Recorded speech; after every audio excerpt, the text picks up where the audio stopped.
लोगोफोर बरायफिनबाय फिन important topic जों लोगोसे नोंथांमोननि सेराव and this is Mr. LK and I welcome you to the LK Production YouTube channel. दिनैनि लेसना जाबाय जोङो सावरायगोन dimensions of development. नोंथांमोना सिलेबासाव नायबा नुगोन मोनसे लेसन एबा टपिक बेनि मुङा जाबाय dimensions of development बा child development. बिराद इम्पर्टेन्ट टपिक आरो कनसेप्टनि गोनांथि दङ बे लेसनाव. बे लेसननिफ्राय मोननै मोनथाम सोंथिया थाखागोन मानो होनबा बेयो बिराद इम्पर्टेन्ट बियो टेट एग्जामिनेशन थाखाय. सो बेयाव जोङो डाइमेनशन्स अफ डेभेलपमेन्ट बा चाइल्ड डेभेलपमेन्टआव जोङो साथाम मानसिनि सोमोन्दै सावरायगोन, साथाम साइकोलजिस्टनि सोमोन्दै. बे जाबाय पियाजे, कलबर्ग आरो वाइगस्की. बे साथाम मानसिनि सोमोन्दै सावरायगोन. मानो होननानै बुङोब्ला बे साथाम मानसिया मोनथाम थियरि बानायदोंमोन एबा बर'आव बुंदों थिरांथाय दिहुनदोंमोन. बेफोर जाबाय मा? पियाजेआ दिहुनदोंमोन कग्निटिभ डेभेलपमेन्ट थियरि, वाइगस्कीया दिहुनदोंमोन सोशियो-काल्चरल थियरि आरो कोलबार्गआ दिहुनदोंमोन थियरि अफ मरेल डेभेलपमेन्ट. एग्जामाव बिराद सोङो कग्निटिभ डेभेलपमेन्ट थियरिखौ सोर बानायदोंमोन एबा दिहुनदोंमोन, मरेल डेभेलपमेन्ट थियरिखौ सोर बानायदोंमोन एबा दिहुनदोंमोन, सोशियो-काल्चरल थियरिखौ सोर दिहुनदोंमोन. एकदम एग्जामाव फैफिनबाय थाग्रा मोननैसो इम्पर्टेन्ट पइन्ट्स. दाना जोङो सावरायनो नागिरदों गिबियाव Piaget's theory of cognitive development. नाथाय बेखौ जों सावरायनो नागिराखै मानोना बेनि सोमोन्दै आङो बिराद मोजां भिडिअ बानायखाना दोनदों थांनाय बोसोरावनो. नोंथांमोनखौ आङो बे खनले बुजायबाय थानो गोसो गैया बे टपिकनि सायाव. मानो होनबा थांनाय बोसोराव बानायनाय भिडिअआनो एकदम सुप्रिम आरो पारफेक्ट आरो डिटेल एक्सप्लेनेशन दंखायो. जाय भिडिअनि लिंकखौ आङो नैबे भिडिअनि डिसक्रिप्शन बक्सआव होनानै दोनखादों. नोंथांमोना थां आरो लिंकआव थु आरो डिटेल्स नोंथांमोना मिथिनानै मोनगोन. पियाजेस थियरि अफ कग्निटिभ डेभेलपमेन्टआव मा दङ, माखौ मिथिनांगौ बे टपिकनिफ्राय each and everything you will come to know if you watch this video. दाना जोङो सावरायगोन नैबेखौ Kohlberg's theory of moral development. नैबे Kohlberg's theory of moral development. किन्तु जों बेखौ सावरायनायनि सिगाङावनो जोङो मोनसे गुबुनखौसो सावरायग्रोगोन. बे जाबाय मा? वाइगस्की. नैबे वाइगस्कीनि सोशियो-काल्चरल थियरि बेखौसो जोङो सावरायग्रोगोन. मानो? कारनखौ बुंनि आङो. नैबे वाइगस्कीस सोशियो-काल्चरल थियरि बेनि सोमोन्दैबो आङो रोखा भिडिअ बानायखानानै दोनदों. नैबे भिडिअनि डिसक्रिप्शन बक्सआव लिंक होनाय दोनदों. थांनाय बोसोरावनो बानायखानाय भिडिअ बेयो आरो गथि बुजायखानाय दङ. बेयाव जेबो बुजायनांगौनि गोनांथि गैया. गोसो हो नैफोरखौ रोंनांगोन. बेयाव वाइगस्कीनि नैबे सुंद' सिनायथि, वाइगस्कीया सोरमोन बेनि सोमोन्दै लिरनाय दङ. ओमफ्राय वाइगस्कीनि थिरांथायनि गुबै बाथ्राफोर नैयाव लिरनाय दङ. गुबै बाथ्राफोर बिनि थियरियाव मा गुबै बाथ्रा मिथिनो गोनां दङ नैयाव रोखा लिरनाय दङ. बेखौ स्क्रिनशटबो खालामना लाजागोन, बुजि मोनाबा सोंजागोन आरो भिडिअआवबो मोजां बुजायखानाय दंखायो. अके, दाना जोङो मोनसे बुस्थु सावरायगोन जाय बुस्थुखौ जोङो थांनाय बोसोराव सावरायाखैमोन, देग्लाय जोङो सावरायगोन. स' बेसो नोंथांनि थाखाय इम्पर्टेन्ट जानोसै नैबेसो. आरो बेयो बिराद इम्पर्टेन्ट. बेयो एसे बुजिनोबो गोरा जायो. जायफोरा गोसो होनाय नङा बियो बुजिनाय नङा आरो जायफोरा बुजिया कनसेप्सुवेल सोंथि फैयोब्ला बियो माने थार फिननाय होनो हानाय नङा. बेनिखायनो बेखौ बुजिथारनांगौ. कोलबर्गस थियरि अफ मरेल डेभेलपमेन्ट बे एसे कनसेप्सुवेल एटेनसननि गोनांथि जायो. नोङो जिखौ कनसेप्ट लानो हायाबा नैबे कोलबर्गनि मरेल डेभेलपमेन्ट थियरिनि सायाव कनसेप्ट क्लियार नङाबा नोङो बेनिफ्राय एसे क्रिटिकेल सोंथि होयोबा नोङो हानाय नङा. बेनिखायनो बेखौ बुजिनायनि दरकार नङा. गिबियावनो बुजिग्रोनांगोन मरेल माने मा, अब्लासो नों बे थियरिनि सोमोन्दै बुजिगोन. मरेल माने मा? मरेल माने जाबाय आखल आखु. माबायदि आखल आखु? मोजां आखल आखु. समाजाव जों जायफोरखौ मोजां होननानै मानिनानै सोलियो, जोंनि समाजा जायखौ मोजां होननानै गनायथि होयो, जायखौ गाज्रि होननानै गनायथि होयो, बे गासैबो जिनिसफोरखौ मिथिनायखौनो मरेल होननानै बुङो. होमबा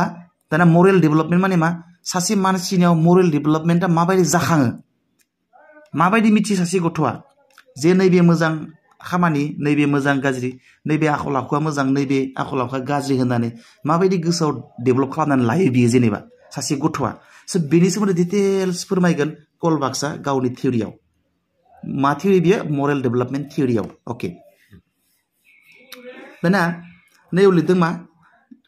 जोङो एसे फरायनि मानसिनि आखल आखुआ बोरै सोमजियो बेनि बागै कलबार्गआ गावनि थिरांथायाव गुवारै फोरमायलांदों। अके बुजिनो गोनां गैया सिम्पल बर'जोंनो फरायखानाय। जोनोम जानाय लोगो लोगो सासे खुदियाया समाजाव माबायदि आखल आखु दिन्थिनांगौ जेबो मिथिया बियो। मोजां गाज्रि जेबो बुजिया बियो। मोजां गाज्रियाथ' जोंनि समाजाव बानायना लानाय मोनफा मोनफा नेमसो बियो। जों समाजावसो बानायना लादों नैबायदि आखल दिन्थिनाया मोजां समाजनि थाखाय, नैबायदिया गाज्रि, बेफोरखौ बानायना लानायसो बेफोरो। बे मिथिंगाजों सोमोन्दो गोनां बा मिथिंगाजों फैफानाय, जों जोनोमजों फैफाखानाय आखल आखु बेफोरो नङा। बेखौ जोङो बानायनासो लादों। जोनोमनि उनावसो जों बे मोजां गाज्रिफोरखौ एडप्ट खालामनानै लायो। बेनिखायनो बेबायदि बुंदों। दाना थांनोसै जोङो गिबियावनो मिथिनांगोन कलबार्गआ नैबेखौ 18 दान बोसोर नङा 18 दाननि उननिफ्राय बेखिनिखौ कलबार्गआ माने उन गथ' सम होनना बुंदों। सरि आगु गथ' सम होननानै बुंदों। बे आगु गथ' सम। अब्ला लाथिख'निफ्राय 18 माससिम बिनि सोमोन्दै जेबो मख'नाय गैथ'आ बेयाव, खिन्थु बियो कलबार्गआ नैबे 18 मासनिफ्राय उनथिंसिम बेयो मा डेभेलप जायो बेयाव नैयाव बुंग्रोदों। दाना जोङो बेखौ फरायनोसै। खुदिया समाव सासे खुदियाया गुबुननि सोमोन्दै जेबो बुजिया बियो। गावखौल' बुजियो बियो। गाव जि गोसो जायो बिदिनो जाजानो लुबैयो। नाथाय 18 दाननिफ्राय गुबुन होननाय सोदोबनि सोमोन्दै मोन्दांथि मोनजेनो। मुलुगाव बयनियावबो गोनांथि आरो मोन्थाय थायो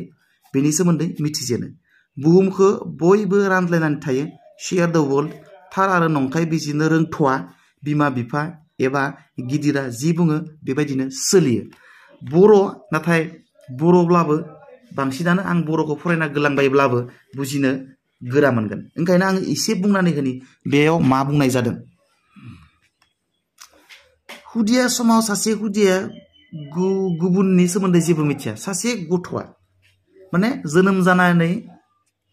जोनोम जानायनि उनाव मास मोननै मोनथामसो मोनब्रै मोनबासो बा नैबेसिम 18 मास जायैसिम बेसिम सासे गथ'आ बियो जेबो बुजि मोना। गुबुननि सोमोन्दै बियो जेबो बुजि मोना। गाव जिखौ नांगौ बेखौनो बियो लानो लुगैयो। बेखौ मोनाबा बियो गाबो बा माबा मोनसे जिनिस नुबाय बियो, सोरबा सासे दखानियाव नुबाय, जेनेबा बियो दखानावनो मोनसे मोजां बुस्थु नुबाय बियो गावहा मोजां मोननाय,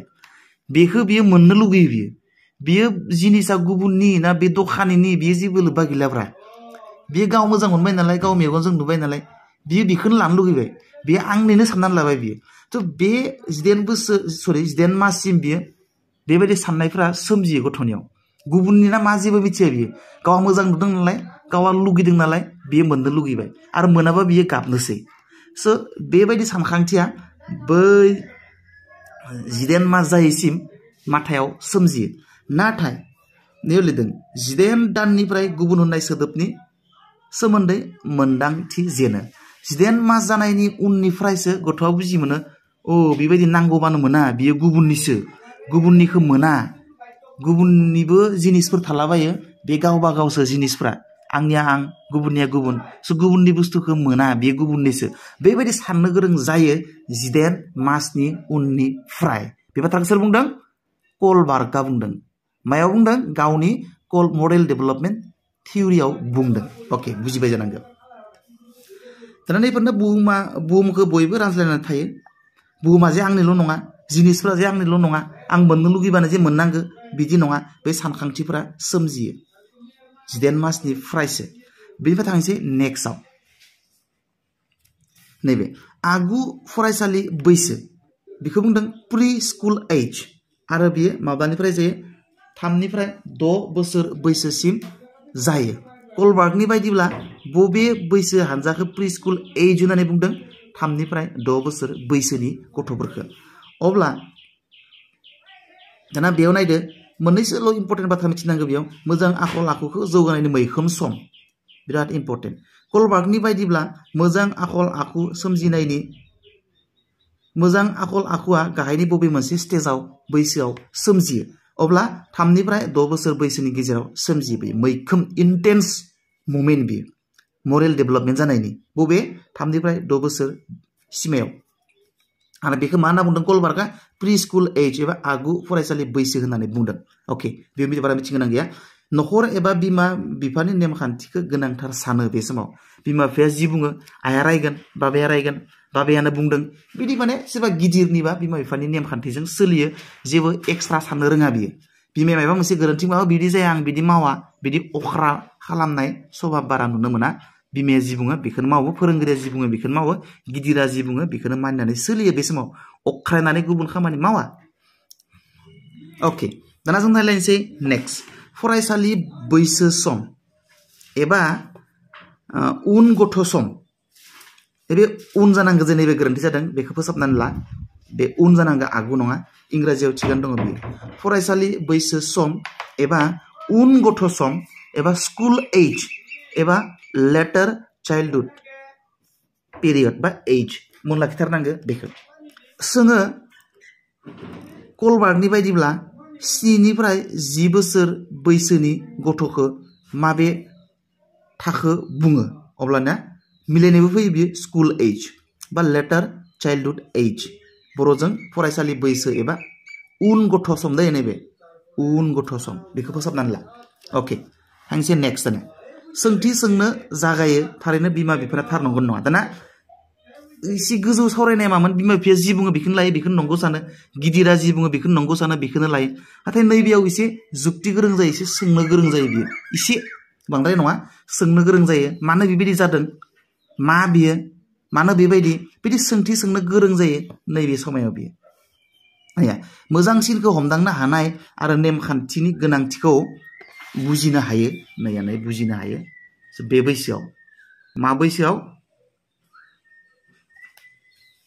7 निफ्राय 10 बोसोर बैसोआव अब्ला बे बैसोआव बिमा बिफाखौ मानिना सोलिनांगौ होनना बुजिनो गोरों जायो दानिया बेनिखायनो बिमा बिफानि बोसोनखौ मानिनानै सोलियो बा सोलिनाया गोनां होननानै बुजियो सोलिनाया गोनां होननानै बुजियो खिन्थु सिगां मा बियो बिमाया जि बुङो बिफाया जि बुङो बेखौनो बियो आननयिंलि बियो मानियो बा सोलियो बेबायदि खिन्थु नैबेयाव बुजि मोनो जे बियो बिमा बिफानि बुंनायखौ मानिनांगौ मोनसे साननाय फैयो आरो बेयाव गिदिरनि बुंनायखौ मानिनांगौ बेयो नेमखान्थि बेयो मोनसे मरेल बेथ' मा मरेल सरेल मिथिला बियो जास्ट बेबायदि डेभेलप जायो आरो गोसो सिङाव स' बेबायदि थांसै नेक्स्टआव नैबे लाइमोन बैसो सम एबा प्रि टिन्स एन्ड टिन्स बेयो 11 निफ्राय 18 बोसोर बैसोनि गेजेरनि गथ'फोरखौ बिदि बुङो आरो सोरनि बायदिब्ला मरेल डेभेलपमेन्ट अफ कलबार्ग्स थिउरिनि बायदिब्ला दानिया मा डेभेलपमेन्ट जायो कलबार्गनि बायदिब्ला कलबार्गनि थिउरिनि बायदिब्ला 11 आरो 18 बोसोरनि बैसोआव नायनोसै जोङो बेयाव मा जायो नैबे मुंदांखा जानो नाजायो नारसिननाय प्रेसार आरो लोगोफोरनि हुदायाव लोरबांथि नुजायो माखो आजावगोन माखो मागोन माखो नागारगोन जायो बांसिन जुक्ति गोरों जायो समाजनि मोजांनि थाखाय गोसो गुदुं जायो दाननाय बिराद इम्पर्टेन्ट जोङो मा फरायदों नैबेखौ लाइमोन बैसो सम एबा प्रि टिन्स एन्ड टिन्स बेखौ जोङो फरायदों दाना बेयाव मा जायो नै मोनसे बाथ्रा गोसो लाखि बेयाव लोगोफोरनि हुदायाव लोरबांथि नुजायो भालनारेबल जायो भालनारेबल माने मा बे समावथ' लोगोफोरजों थानो गोरों जाबाय 10 निफ्राय 18 बोसोराव गुबुन मरेलनि मासि लोगोफोर लोगो मोनगोन दाना बै लोगोफोरनि आखल आखु हुदाफोरखौ नुनानो बियो थारमाने बैफोरनि फारसे गोसो जानायनि बैफोरखौ आजावना लागोननि पसिबिलिटि थायो थारमाने बेफोरखौ कुनु गेरान्टि गैया जे जों गिदिर मानसिफोरा सोरनिबा गाज्रि आखलखौ नुबानो लानांगौ होननानै साना नाथाय बै बैसोनि गथ'फोरा कलबार्गनि बायदिब्ला गुबुन लोगो मोनगोन गुबुन लोगोनियाव गुबुन आखल आखु मरेल नुगोन बै मरेलफोरनि फारसे गोसोआ बोगथाबनायनि चान्स थायो बा गोसोआ बोगथाबलाङो बा माने गोबाङानो बोगथाबलाङो आरोखि लोगोफोरनि आखल आखुफोरखौ नुनानै बे लोगोफोरनि आखल आखुफोर बायदि देखायनो लुबैनाय बा बे आखल आखुफोरखौ माने गावाबो खालामनो लुबैनाय एडप्ट खालामनानै लानो लुबैनायफ्रा सोमजिनायनि पसिबिलिटि एबा माने आसा थायो आरोखि बेखौनो बुंदों आरो बेयाव बांसिन जुक्ति गोरों जायो बेयाव बिराद जुक्ति गोरों जायो जुक्तिया गावनिया थार नंगौना नङा बेजों खोथा गैया खिन्थु बियो जायखिजाया बाथ्रानि सायाव बिराद जुक्ति गोरों जायो बे बैसो समाव माखाबा जुक्ति होगोनबो बिबायदि नङा बि ओरै जानांगौ दखन फिसा जिनिसफोरनि सायाव जुक्ति गोरों जायो आरो बिनि जुक्तिया खोब माने मिनिंफुल नङाबो जानो हानाय किन्तु बियो गावनि फारसेनिफ्राय बिराद जुक्ति होनो गोरों जायो आरो जुक्ति होयो आरोखि बेखौ बुंदों थांनोसै नेक्स्टआव नैबे कलबार्गआ मोजां आखल आखुनि जौगानाय मरेल डेभेलपमेन्टखौ मोनथाम थोरफोआव बिराद इम्पर्टेन्ट नैबे दाना बे मोनथाम बाहागो रानदों सरि मोनथाम लेभेलाव रानदों सोदोबखौ गोसो हो आं मा बुंदों थोरफो एबा लेभेलाव रानदों मोनथाम लेभेल एबा मोनथाम थोरफोआव रानदों आरो बे मोनथाम थोरफो एबा इंराजियाव जायखौबो लेभेल बुंदों बे लेभेलखौ आरोबाव मोनफ्रोमखौबो मोननैयै बाहागो खालामबावदों स्टेज होनना बुंदों जायखौ नैयाव बुजि मोनगोन गोसो होनांगौ दै सोदोबखौ आं सोदोबखौ मा बुंदों नङाबा कनफिउज जागोन आं बुंदों मा इंराजियाव लेभेल सरि खनसे बुंबावनि आङो नङाबा मोनसेल' सोदोबखौ बुंना थांगोन स्रोदनो उनाव खोनानाया गोरोन्थि जागोन उनाव माथा मारिनानै माथा मारिगौ हानाय नङा मोनथाम लेभेलाव रानदों इंराजियाव बुंग्रोदि मोनथाम लेभेलाव रानदों आरो बे मोनथाम लेभेलखौबो मोनफ्रोमखौबो मोननैयै थाखोआव रानबावदों बुजिदोंना कलबार्गआ बे मरेल डेभेलपमेन्टखौ मोनथाम लेभेलाव रानदों आरो बे मोनथामखौबो मोननैयै स्टेज खालामबावदों बर'जों बुंदो मरेल डेभेलपमेन्टखौ मोनथाम थोरफोआव रानदों आरो बे मोनथाम थोरफोनि मोनफ्रोमखौबो मोननै थाखोआव रानबावदों बुजि मोनदोंना सोदोबखौ गोसो हो मा सोदोब बुंदों आं बुंदों मा मोननै जिनिस बेयाव थोरफो आरो थाखो अके ना जों नैखौ नायबानो बुजि मोननोसै मोनथाम थोरफोआव रानदों बे मोनथाम थोरफोआ मा नैबे प्रि कन्वेन्शनेल लेभेल माने लेभेलाव रानदों मोनथाम लेभेलाव 2 नाम्बार लेभेल कन्वेन्शनेल लेभेल बर'आवबो लिरदों नायना लाबानो जाबाय बेनिफ्राय पोस्ट कन्वेन्शनेल लेभेल बे मोनथाम लेभेलाव रानदों थाखोआव नङा लेभेलाव दाना बै मोनथाम लेभेलखौ मोननैयै बाहागो खालामबावदों नै मोनसे मोननै मोनथाम मोनब्रै मोनबा मोनद' ओमफ्राय सिरियाल नाम्बारा मोनथामनिजोंबो गोरोबनाय मोनसे लेभेल नैबे नैथि लेभेल नै थामथि लेभेल नै सेथि लेभेलाव गिबि मोननै स्टेजआ दं नैथि लेभेलाव गुबुन मोननै स्टेजआ दं आरो थामथि लेभेलाव मोननै जोबथा स्टेजआ दं दाना बेखिनिखौ रोंनांगोन दाना गोसो लाखिनांगोन नै बैसोखौ कलबार्गनि प्रि कन्वेन्शनेल लेभेला मा बोसोरनिफ्राय मा बोसोरसिम जायो 4 निफ्राय 10 बोसोर बैसोसिम प्रि कन्वेन्शनेल लेभेल कलबार्गनि बायदिब्ला आरो नैथि दोरोङारि थोरफो एबा कन्वेन्शनेल लेभेला जायो 10 निफ्राय 13 बोसोर बैसोनि गेजेरनि मानसिफ्रा बेखिनिखौ बुंदों कन्वेन्शनेल लेभेल आरो 13 निफ्राय गोजौ फारसे कलबार्गआ बुंदों पोस्ट कन्वेन्शनेल लेभेल होननानै दाना जोङो बे मोनथाम लेभेलखौ मोननै थोरफोआव रानदों मा नै से नाम्बार ओबिडिएन्ट एन्ड पानिशमेन्ट ओरिएन्टेशन गिबियाव जोङो बेनि मुंफोरखौल' सिनायग्रोनि बिनाव जोङो नेक्स्ट पेजाव बिनि एक्सप्लेनेशनफोरखौ नायगोन अके ओमफ्राय दाना मोनसे सोंथिबाव नै नाम्बारखौ फरायना लाग्रोनि self interest and reward orientation गिबि स्टेजआ थाखोआ मा ओबिडिएन्ट एन्ड पानिशमेन्ट ओरिएन्टेशन आरो 2 नाम्बारा जाबाय self interest and reward orientation मायबा मोनसे परीक्षायाव फैदोंमोन मायबा मोनसे बोसोरनि सेल्फ इन्ट्रेस्ट आरो रिवार्ड ओरिएन्टेशनखौ आरो गुबुन मा मुङै मिथिबावो अब्लाना एन्सारा mutual exchange orientation instrumental purpose orientation आरो इन्डिविजुअलिज्म एन्ड एक्सचेन्ज ओरिएन्टेशन बिराद इम्पर्टेन्ट परीक्षायाव फैदों 2021 आव बेबायदि सोंथि फैदोंमोन सेल्फ इन्ट्रेस्ट आरो रिवार्ड ओरिएन्टेशनखौ आरो गुबुन मा मुङै मिथियो ओमफ्राय नैफोर इम्पर्टेन्ट गोसोआव लाखिनांगौ बेखिनिखौ ओमफ्राय फायनोसै लेभेल 2 आव 3 आरो 2 बे मोननै स्टेजखौ दोनदों कलबार्गआ बे मोननै स्टेजआ मा गुड बय और good girl orientation 4 number law and order morality orientation मुंखौल' गोसोआव लाखिदो कन्वेन्शनेल लेभेल 10 निफ्राय 13 बोसोर बैसो बेयाव बेखौ मोननै बाहागोआव मोननै थाखोआव रानदों बे जाबाय मा गुड बय और good girl orientation law and order morality orientation okay दाना नैबे जाबाय थर्ड लेभेल थामथि थोरफोआव मोननै स्टेज दङ बे जाबाय 4 नाम्बार स्टेज 4 नाम्बार थाखो आरो 5 नाम्बार थाखो आरो 6 नाम्बार थाखो 5 नाम्बार थाखो दङ ससियेल कन्ट्रेक्ट ओरिएन्टेशन आरो इउनिभार्सेल इथिकेल प्रिन्सिपल ओरिएन्टेशन दाना जोङो बिनि एक्सप्लेनेशनफोरखौ नायनि नोंथांमोना बुजि मोनदोंना बेफोराव मा बुंनाय जादों बेयाव जेबो बुंनाय जादोंना जायाखै नैथिंगालै जेब्ला जोङो बेल थायगोन एक्सप्लेनेशन नोंथांमोननो होगोन अब्ला नोंथांमोना रोखा रोखा बुजि मोनगोन ओके अब्ला जोङो बेल थायनोसै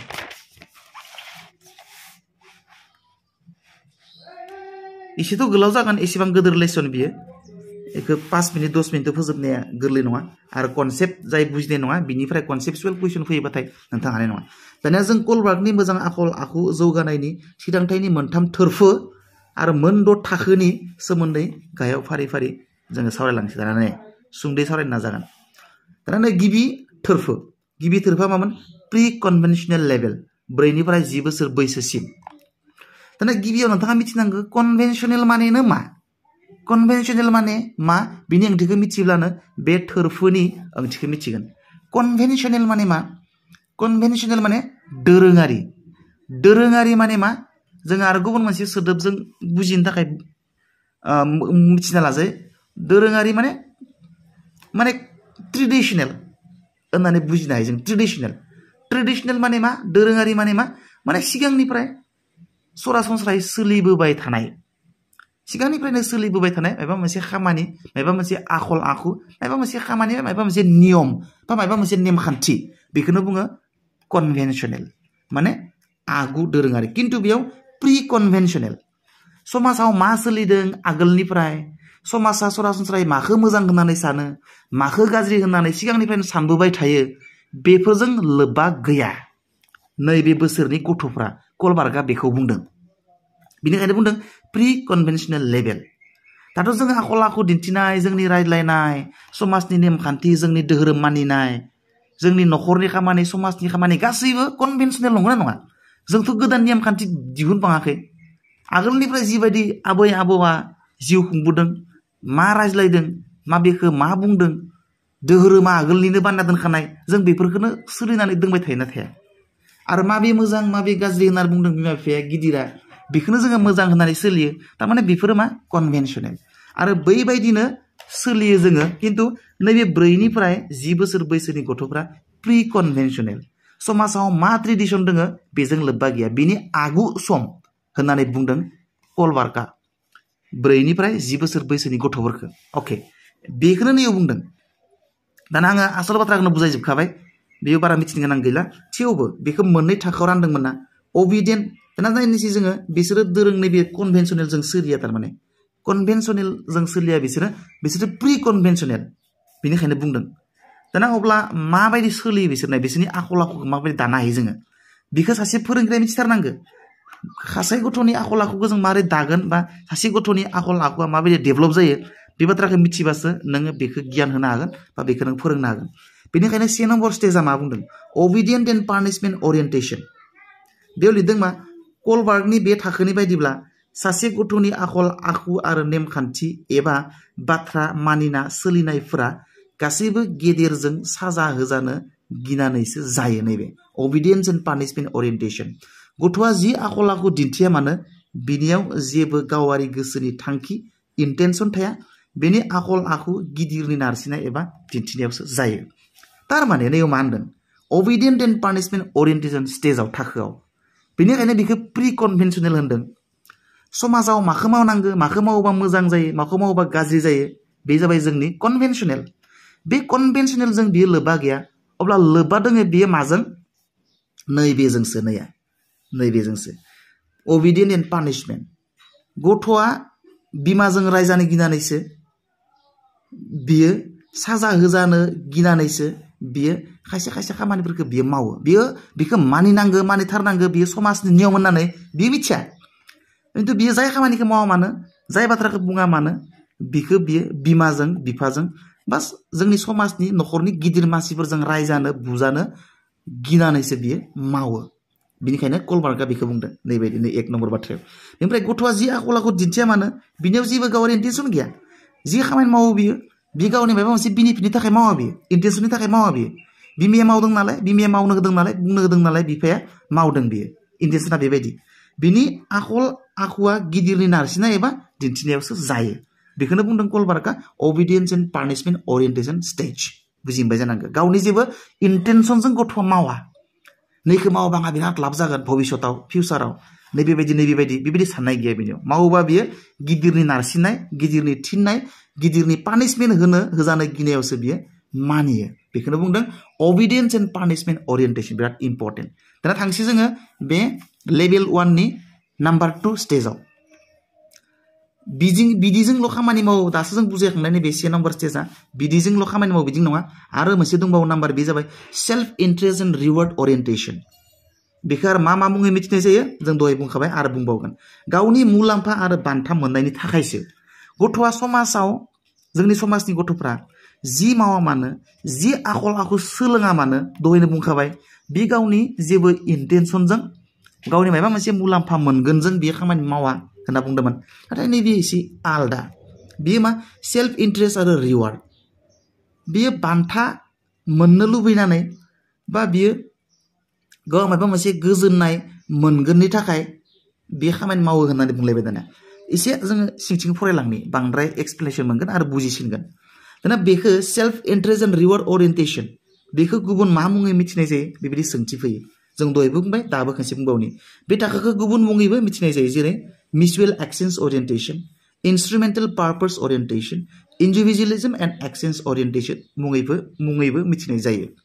ना जोङो लाइनखौ फरायनोसै नेक्स्ट लाइनफोरखौ बे थाखोनि बायदिब्ला सासे गथ'नि मोजां आखल आखुआ गावनि मुलाम्फा एबा बान्था मोननायनि सायाव सोनारनाय दाना बुंलायबाय नैबे स्टेजनि सिङाव बाहागो खालामदों माबायदि डेभेलपमेन्ट जायो मरेला सासे गथ'नियाव जि मरेल सोलोङा मानो जि मरेल दिन्थिया मानो गथ' सासेया दाना बुंलायबाय मा बे आयदानि सिङाव गावनि मुलाम्फा गावनि मुलाम्फा एबा माबा मोनसे बान्था मोननो लुबैनानैसो मावो बेनिखायनो जों फरायसालिफोराव गथ'फोरनो मानो कम्पिटिसन होनानै बान्था होयो जेनेबा मानोना बिनि मरेलखौ दानो नाजायो जोङो बिनि नाजानाया जे गोनां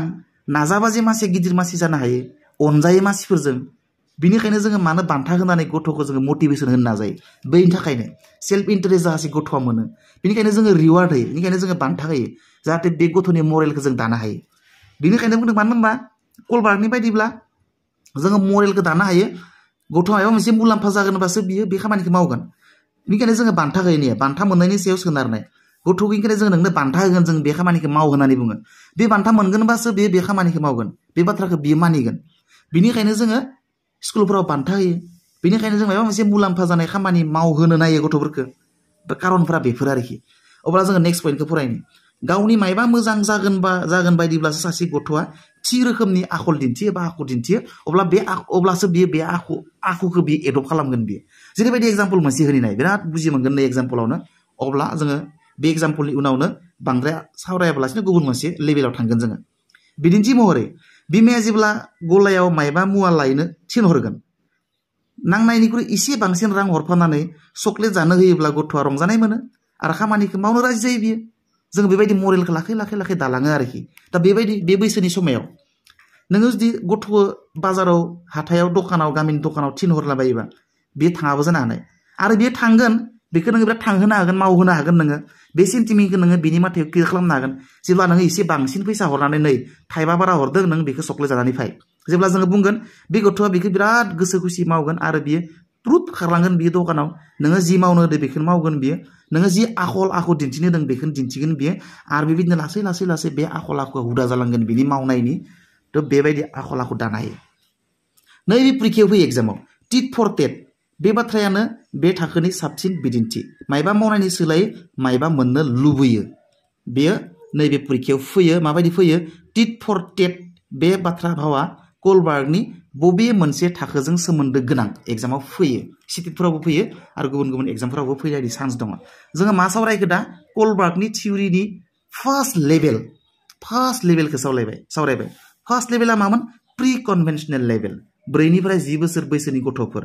अब्ला बे लेभेलाव मा थाखो दङमोन मा स्टेज दङमोन बेखौ जों फरायबाय obedience and punishment orientationमोन आरो 2 नाम्बार थाखोआ स्टेज जाबाय self interest and reward orientation बियो मा जिनिस बेखौ जोङो रोखा रोखायै सावरायबाय बुजिबाय जानांगौ स्क्रिनशट खालामनानै ला नङाबा बहियाव लिरख'नानै ला स्क्रिनशट खालामनानै लायोबा बारा लाब जाया बारा प्रफिट जाया आखाइजों लिरखायोबाथाय खिन्थु प्रफिट जागोन अके थांसै नेक्स्टआव दाना थांसै जोङो सेकेन्ड लेभेलखौबो मोननै स्टेजाव रानदों सेकेन्ड थोरफोखौ मोननै थाखोआव रानदों आगोलनि बायदिनो अके अब्ला जोङो नायनोसै दाना सेकेन्ड लेभेलखौ थोरफोखौ दोरोङारि थोरफो दाना कनभेनसननि सिगांथ' कनभेनसनेल नङामोन गथ'आ बान्था होयोबासो मावो गथ' मायबा इन्टारेस्ट मोनगोनबासो बियो मावो आखल आखुखौ दानानै लायो गथ'आ रायजानो बुजानो गियोबासो बियो मावो दाना खिन्थु बिदि नङा दाना खिन्थु बुनानै फोरोंनो हाया नोङो बा नोङो रायनानै माबा मोनसे दिन्थिफ्लानानै बेखौ मावहोनो हाया दाना खिन्थु मा कनभेनसनेल समाजाव जि सोलिबोदों आगोलनिफ्राय जि ट्रेडिशन दं जि कनभेनसन दं बेबायदिनो सोलियो नैबे लेभेलाव दाना जोङो सिङाव हाबलांनोसै थाखोफोराव बे सरासनस्रायै लाइमोन बैसो आरो बैसोगोरा समाव जायो बुजायनो गोनां गैया बे थोरफोनि मोननै थाखोफोरा जादों गुड बय और गुड गार्ल मोजां गथ' एबा मोजां हिन्जावसा गथ' मोजां माने हौवासा गथ' जोंनियाथ' गथ' माने हौवाखौ बुजायो हिन्जावखौ बुजायो बेनिखायनो इंराजियाव बुंदों मा गुड बय आरो गुड गार्ल बर'आव बुंदों मोजां गथ' अके थांनोसै बे मोजां गथ' मा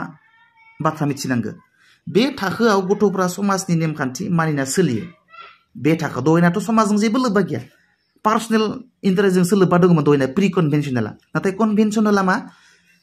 समाजनि नेमखान्थि मानिना सोलियो बियो मानोना बिसोरो बुजिनो गोरों जायोदि समाजनि नेमखान्थि मानिग्राखौ समाजाव मोजां गथ' होननानै गनायनाय जायो बे लेभेलाव दाना बे लेभेलनि नैबे स्टेजाव बियो बुजिनो गोरों जाबाय आरो मोजां गथ' गाज्रि गथ'आ मा जिनिस मोजां गथ'आ मा जिनिस माखो मावोबा समाजा मोजां होननानै गनायो बै बुस्थुफोरखौ साननो गोरों जायो नैथि लेभेलनि सेथि थाखोआव 3 नाम्बार थाखोआव अके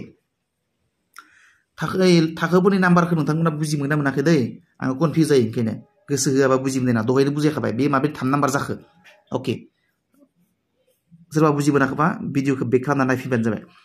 दाना नायनि मानोना बिसोरो बुजिनो गोरों जायोदि समाजनि नेमखान्थि मानिग्राखौ समाजा मोजां गथ' होनना गनायो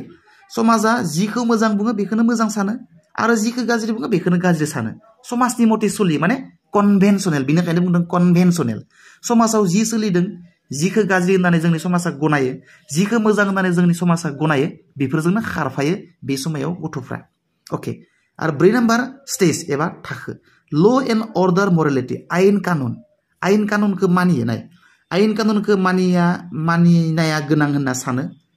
मानोना मोजां समाज दानायाव बेफोर गोनांथार बेफोरखौ बुजिनो गोरों जायो ओंखायनो समाजनि मोजांनि थाखाय समाजनि नेमखान्थि आरो आयेन कानुनखौ मानिनानै सोलियो नाथाय बेयो गोजौनि थाखाय एबा 3 नाम्बार स्टेजजों गोरोबा मानोना 3 नाम्बार थाखोआव गावारि नाथाय 4 नाम्बारा समाजारि दहाय जोङो 3 नाम्बार थाखो नैबे बुंदों मा बेयो गोजौनि थाखो 3जों नैबेजों गोरोबा होनना बुंदों नैबेजों गोरोबा नै थाखो 3जों गोरोबा थाखो 3आ गावनि थाखायसो बियो गावा मोजां बुंजानो लुगैनानै मा बुंजानो लुगैनानै माने बियो समाजाव जि सोलियो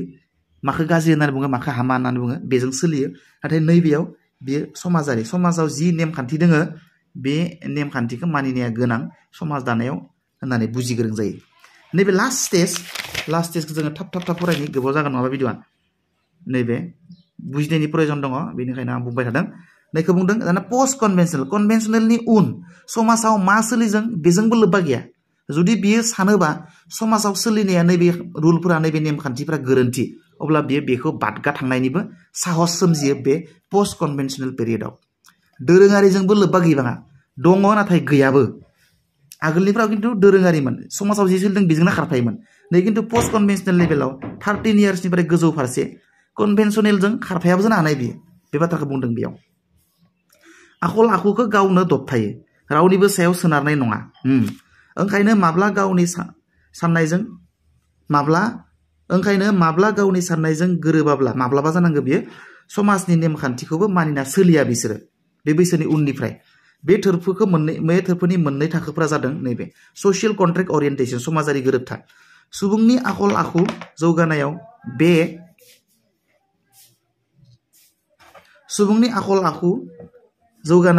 बे थाखो सिम सहैयोब्ला सुबुंफोरा मुलुगखौनो आलादा नोजोरजों नायो बिसोरो बे थाखोनि मानसिफोरा दोरोङारि खान्थिफोरनि बादगा थांनो हागौ दोरोङारि खान्थिजों सोलिथारनांगौ बेनो माने सुप्रिम बिदि नङा बे थाखोनि मानसिफोरा एसे आलादाबो साननो हागौ बिसोरो आयेन कानुनफोरखौबो बिसोरो सरासनस्रायै नेमखान्थि बायदियै नोजोरजोंसो नायो आयेन कानुन होनना बुंबा आयेनखौथ' मावखानांगोन खिन्थु बिसोरनि नैबे बोसोरनि नैबे प्रि कनभेनसनेल नङा सरि पोस्ट कनभेनसनेलाव बिसोरो आयेन कानुनखौबो बिसोरो समाजनि नेमखान्थि नोजोरजोंसो नायो जाय समाजनि खान्थिया मावथारनांगोन नङा गोरोन्थिबा जों मावालासिनोबो थानो हायो बेबायदि नोजोरजों नायो बिसोरो बे थाखोनि मानसिफोरा सानो जाय आयेन कानुनफोरा सुबुंनि गोजोननि थाखाय नङा बे आयेन कानुनफोरखौ सुबुंनि साबसिन गोजोननि थाखाय गोनांथि जायोब्ला सोलायनांगौ माने आयेन कानुनफोरखौबो बे मानसिफ्रा बिराद जुक्ति गोरों जायो नालाय माने आयेन कानुनखौ दे मानिथारनांगौ भुलबाबो बिदि नङा बेखौ जों सोलायना लानांगौ बेबायदि सानखांथिफोरा जायो थारमाने थांसै नेक्स्टआव गोलाव जागोन भिडिअआ गोलाव जासिगोन ओमफ्राय जोङो नैखौ नायनोसै नैबे जाबाय लास्ट स्टेज बियो लास्ट लेभेलनि last stage universal ethical principle orientation नैबे एसे आलादा रोखोमनि नैबे एसे इउनिक थारमाने आल्ट्रा थिंकिं नैबे at this stage moral reasoning becomes based on abstract reasoning नैबे एसे गोथौ सानस्रि गोनां महात्मा गान्धी मोन बायदि टाइपनि मानसिफोरा गोलैयो नैबेयाव जवाहरलाल नेहरू महात्मा गान्धी बे टाइपनि मानसिफोरा गोलैयो माने बिसोरो जुक्तिनि सायाव सोलियो आरो जुक्तिया मा एबस्ट्राक्ट रिजनिं गुनारि जायखौ जोङो आखाइजों मोनदाङा गोथौ साननानैसो मोनदाङो बेबायदि साननायनि जुक्तिनि सायाव सोनारनाय बिसोरनि सानखांथिफ्रा बिराद गिदिर जेरैबायदि महात्मा गान्धी मोननि साननायफोरखौ सानना नायदो बिसोरो ब्रिटिशफोरा आयेन बानायदोंमोन रुल बानायदोंमोन बे आयेननि रुलनिबो बादगा थांदों बिसोरो बेबायदि रुला जानो हाया बेबायदि आयेन कानुना सोलिनो हाया बे आयेन कानुना खहा गोनां माने नोगोरारिफोरनि थाखाय बियो जेबो मुलाम्फा गोनां नङा बेखौ जोंनो नाङा होननानै बिसोरो आवाज दैखांनो हादोंमोन मानोना बिसोर थारमाने नैबे केटेगरिनि मानसि इउनिभार्सेल इथिकेल प्रिन्सिपाल ओरिएन्टेसन बिसोरनि साननाय हनायफ्रा अके लस आर valid only if they are जास्टिफाइड बेयाव जुदि न्याय दोङोबासो माबा मोनसे नियम बानायदों बे नियमखौनो मानिथारनांगौ बिदि नङा बे नियमा जुदि कुनु न्याय गोनां नङाबा बेखौ मानिनायनि कुनु जुक्ति गैया होननानै बिसोरो मानियो आरो मेबि डिसअबेड मानियाबाबो जायो बेबायदि जुदि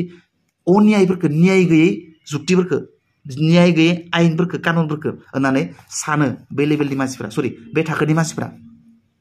legal rights are unnecessary legal राइट्सफोराबो माने गोनांथि गैया a social contracts are not essential for moral action a social contracts माने समाजारि सुक्तिफोर जोंनि समाजारि सुक्ति माने मा खायसे जोंनि हमखाना दोननाय खामानिफोर नेम नितिफोर नेमखान्थिफोर बेखौनो बुङो social contracts R एसेन्शियेल for moral action बै समाजारि खान्थिफ्रा मरेल एक्सननि थाखाय मरेल दानायनि थाखाय गोनांथि गैया होननानै सानो बै माने केटेगरिनि बै स्टेजनि मानसिफोरा स' बेखिनियानोसै बुजिबाय जानांगौ भिडिअ'थ' गोलाव जाबाय खिन्थु इम्पर्टेन्ट भिडिअ गोलाव जाथों मानो होनबा बियो बे भिडिअ खिनाखौ नोङो आधा घन्टायाव फोजोबनानै भिडिअ'नो नङा बियो एसेबां गिदिर साबजेक्ट बियो नोंथाङा नाय सिलेबासाव टेक्स्ट बिजाबफोराव नाय मोनब्रै मोनबा 10टा पेज मोनगोन नों जाय पेजखौ नोङो सानब्रै सानबा सप्तासे फरायनांगोन खिन्थु आंनि भिडिअ नोङो दिनै नोङो मोजां नायदोंबा 40 मिनिट 30 मिनिटाव नोङो बिनि टटेल कनसेप्टखौ मोनबाय आरो बिनि एमसिकिउ लाबोगोन आं नेक्स्ट भिडिअ